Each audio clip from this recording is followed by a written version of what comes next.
I made it.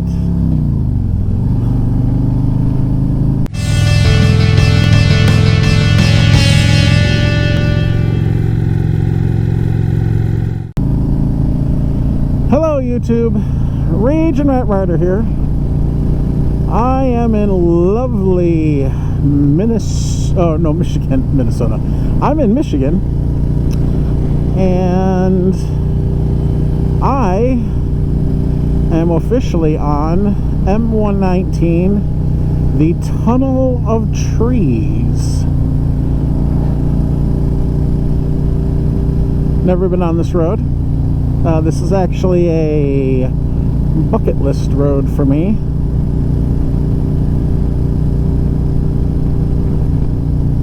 I was kind of nervous about actually going on this, not because I thought, it'd be dangerous or anything, but because I watched other videos on it, and I was just kind of like, it's just a road that goes through trees. I don't know why this is so impressive, but it is kind of scenic, I guess. I got my buddy Jimmy with me. He's behind me.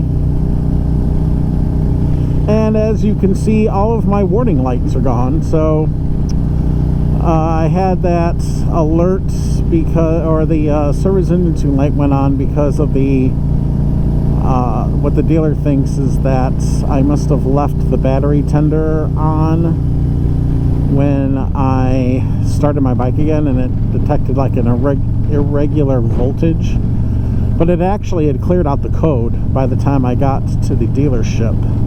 I did have a why did I end up with a frickin' vehicle in front of me? I did run into a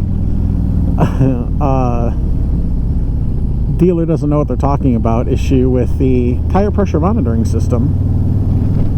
So it was on, and then I filled up my air, but the pump that I had it filled up on wasn't really working right, so it ended up filling it up more than it should have been. But the regulator thing was broken. It was supposed to stop at 40 psi, and it went past it. So I don't know what psi it was, just at high. So when I got to the dealership, I was like, could you check the tire pressure? And they took it down to 40, but the TPS system went off again. And the guy's like, you have a bad sensor or something. We don't have any sensors in stock, so we could fix it during winter storage. And then I go home and I do some Google searching, and it turns out that the way the system actually works is that the range changes if it detects that the tires are warmed up. Because when you warm up your tires, the tire pressure goes up. So it's smart enough to know that 40 psi at when the tires are hot is not actually inflated properly. So when I got home, I read this, and then I waited until the next morning. I checked the tire pressure, and lo and behold, it was 34 psi. Filled it up to 40 because I actually this time used my air pump at home, which does work correctly. And then when I turned my bike back on, lo and behold, the tire pressure alert went off. So dumb dealer, not knowing really what they're talking about. I'm not sure how that happens, but well, whatever. Excuse me. So it's been a little bit since I posted a YouTube video. Now I had like a stomach flu, so I missed one weekend, and then 2 weekends in a row it literally was like just horrible rain weather. So I just didn't get a chance to ride. I mean, I don't even have 1,000 miles on my bike now. I'm gonna hit 1,000 miles today for sure. But I've had this bike since end of May. Excuse me. End of May, maybe. Yeah, end of May, I think, beginning in June. So I've had it for, almost for over 2 months, and I only have 1,000 miles on it. That's ridiculous. But, weird things happen. I haven't had the chance to ride that much this season. I did, though, when I got my 1,000 mile maintenance. I did order all the lights that I'm going to have put on my bike over the winter. I'm not mechanically inclined. I know there's lots of people out there who just like to do that themselves. I am not one of those people. I end up breaking what I'm trying to do, and then I get really, really irritated that it's not working the way it's supposed to. So I don't pay people to do work like that for me. I pay those people so I don't have to get annoyed. That's the way I look at it. So I have no problem with, I put my bike in winter storage dealership anyway. Thank you, Harley Davidson.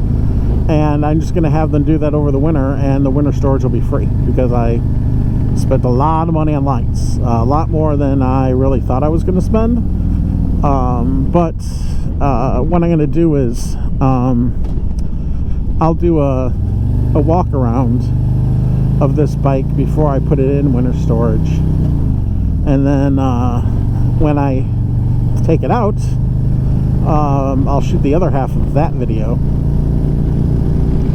and you'll get to see the before and after.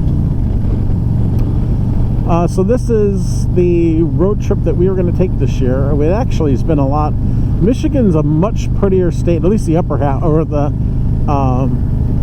Michigan's much prettier than the upper half of Indiana. Indiana's flat and corn, and this is, you know, it's very scenic. Lots of rolling hills and you know, views of Lake Michigan from the direction we came. So I enjoyed the ride up here.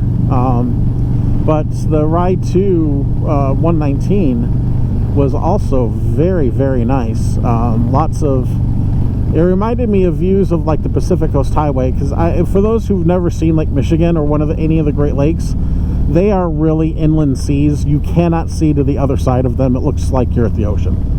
So, but yeah, we were riding on the road, and you know, off to our left was Lake Michigan with white cap waves and everything. It was really nice looking.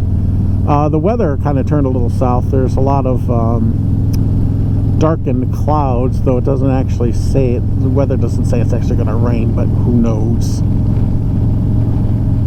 Who knows about that? Yesterday we were going to go out riding, and AccuWeather said it was absolutely going to rain, like an 81% chance, and weather.com had a 15% chance that it was going to rain. Well, AccuWeather was of course correct, and it rained like cats and dogs for like 2 hours. So I'm like, man, I'm glad we did not go out. So I guess that, to me, that is the fourth time in a row where I've looked at weather.com and I've looked at AccuWeather, and AccuWeather turned out to be correct. I don't know what weather.com does with their rain prediction, but it's pretty crappy, you know, from my personal experience. So I'm about to swear off weather.com and just use AccuWeather. So that's my tip for the day. If you want a good weather app, from my personal point of view and my experience, AccuWeather by far superior to weather.com or the Weather Channel. Weather.com and the Weather Channel are the same service, I think. So anyway, I think I'm going to shoot this video in 2 parts. This is Region Rider signing out. I hope everyone has a great work week. I am on vacation all this week, all the way through next Tuesday. I'm camping up here in Michigan for this week, and next week I'm just taking it easy. Ooh, look, my lights are on. You can see what my lights look like. I really like the new gauges on the Ultra Limited. I don't know if you can tell, but they're like a really soft. They have really soft blue tint to them. They really look nice. So I actually have no intention of changing the gauges on this, and that's the first time I've had a Harley where I haven't been like, I need different gauges. So anyway, this is Region Rider signing out. I hope everyone has a great week, and I will talk to all of you later, probably tomorrow, because I'm going to shoot this video in 2 parts. So I'm about to record the second part just so I don't have to load up a 27-minute video or however long Tunnel of Trees is. Okay, take care. Bye.